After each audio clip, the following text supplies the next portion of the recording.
والموفون بعہدہم اذا عاہدوا، اور وہ لوگ کہ جو اپنے معاہدوں کو پورا کرنے والے ہوں جبکہ وہ عہد کر لیں. ایفاء عہد، اس کی کیا اہمیت ہے؟ ایک حدیث، حضور کے جو خادم خاص تھے حضرت انس بن مالک رضی اللہ تعالی عنہ، تقریباً 9 برس تک مدنی زندگی جو ہے اس میں وہ حضور کے ذاتی خادم کی حیثیت سے رہے، اور ان کا کہنا یہ ہے کہ قلما خطبنا رسول اللہ صلی اللہ علیہ وسلم الا قال لا ایمان لمن لا امانۃ له ولا دین لمن لا عہد له. کہتے ہیں شاذ ہی کبھی ایسا ہوا ہوگا کہ حضور نے ہمیں خطبہ ارشاد فرمایا ہو کسی بھی موقع پر، اور اس میں یہ الفاظ مبارکہ آپ نے نہ فرمائے ہو کہ اس شخص کا کوئی ایمان نہیں جس میں امانت داری کا وصف نہیں، اور اس شخص کا کوئی دین نہیں جس میں ایفاء عہد نہیں. کیوں؟ دین بھی نام ہے اللہ سے اپنے ایک عہد کو پورا کرنے کا. نماز کی ہر رکعت میں ہم کیا کہتے ہیں؟ ایاک نعبد و ایاک نستعین، پروردگار ہم صرف تیری ہی بندگی اور پرستش کرتے ہیں اور صرف تیری ہی بندگی اور پرستش کرتے رہیں گے، اور اے پروردگار ہم صرف تجھ ہی سے مدد کے خواہاں ہیں اور تجھ ہی سے مدد چاہتے رہیں گے. یہ عہد ہے، بہت بڑا عہد ہے، بہت بڑا عہد ہے. اس عہد کو پورا کرنا ہی دین ہے.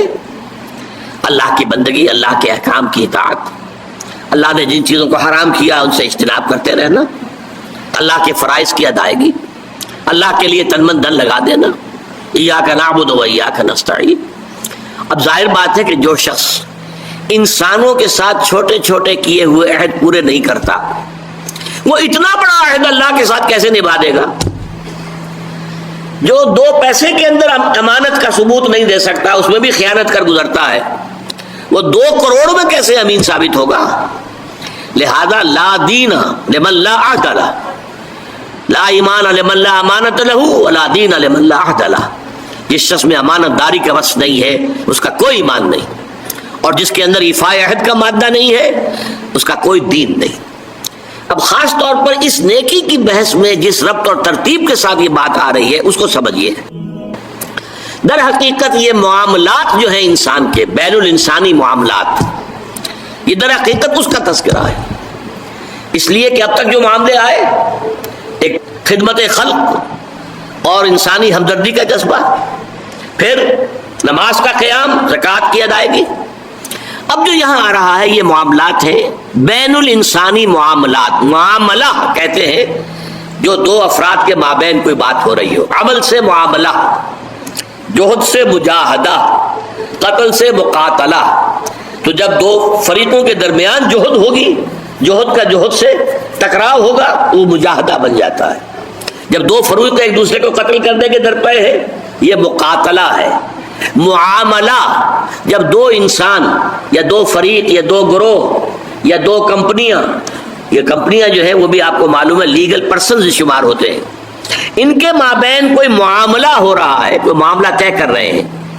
ان معاملات کے اندر سٹریم لائننگ کرنے والی ایک شے ہے، اگر وہ ہو جائے سارے معاملات درست ہو جائیں گے. اب آپ کو معلوم ہے ایفاء عہد کا جذبہ پیدا ہو جائے. دیکھیے معاملات کی میں آپ سے وضاحت کروں. ایک شخص امپلائر ہے، ایک امپلائی ہے، ان کے درمیان ایک کانٹریکٹ ہے. یہ ریمونریشنز ملیں گی، یہ مراعات، یہ مفادات، یہ تنخواہ، یہ کام تمہیں کرنے ہیں.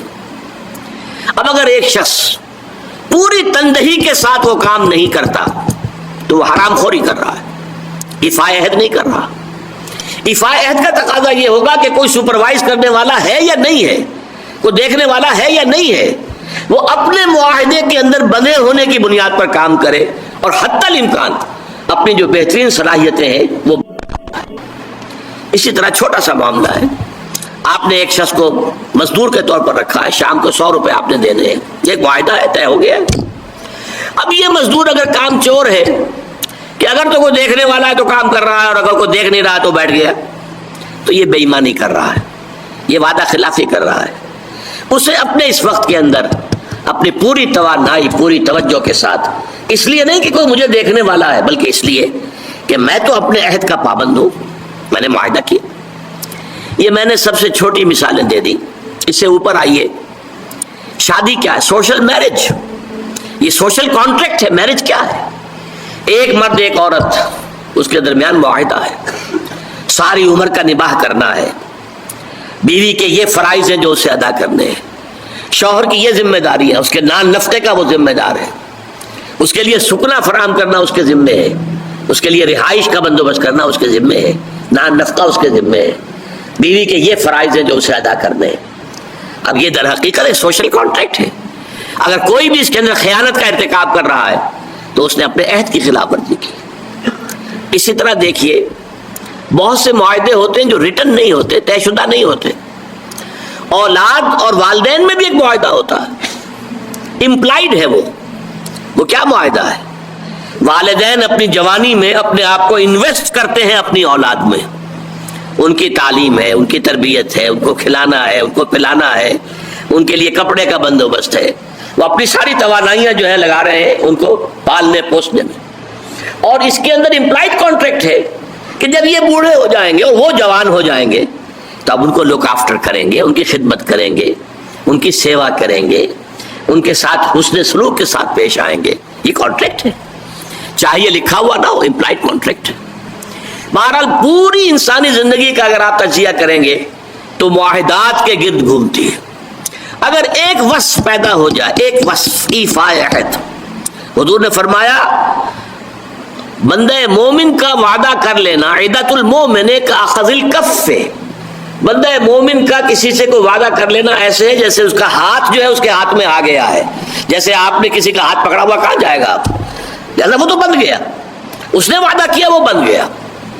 اور یہ ایک واقعہ آتا ہے حضور کا، اور یہ بھی آغاز وحی سے قبل کا واقعہ ہے. آپ کی زندگی میں امانت اور دیانت جس کی بنا پر الصادق الامین کے خطابات آپ کو ملے تھے اپنے معاشرے سے. آپ کاروباری آدمی تھے نا، تجارت کرتے تھے. ایک شخص سے کوئی بات ہو رہی تھی معاملے کی، کسی سودے کی. اس نے کہا کہ ذرا آئے محمد آپ انتظار کیجئے میرا یہاں پر، میں ابھی آتا ہوں. وہ جا کر اپنے کاموں میں ایسا مصروف ہو گیا بھول گیا. حدیث میں ثلاثہ کا لفظ آیا، 3 کے بعد یاد آیا اسے. اور عام شارحین کا یہ کہنا ہے 3 دن کے بعد. وہ بھولا رہا، اچانک یاد آیا، میں نے تو وعدہ کیا تھا محمد سے صلی اللہ علیہ وسلم کہ آپ یہاں میرا ذرا انتظار کیجئے میں ابھی آتا ہوں. وہ اسی طریقے سے گھبرایا ہوا گیا تو حضور وہیں تشریف فرما تھے. 3 دن اس نے معذرت پیش کی، کہا میں بھول گیا. تو حضور نے فرمایا میں تو اپنے عہد کا بندھا ہوا تھا، میں نے تم سے وعدہ کیا تھا کہ میں یہاں تمہارا انتظار کروں گا، میں کر رہا ہوں. تو یہ ہے اصل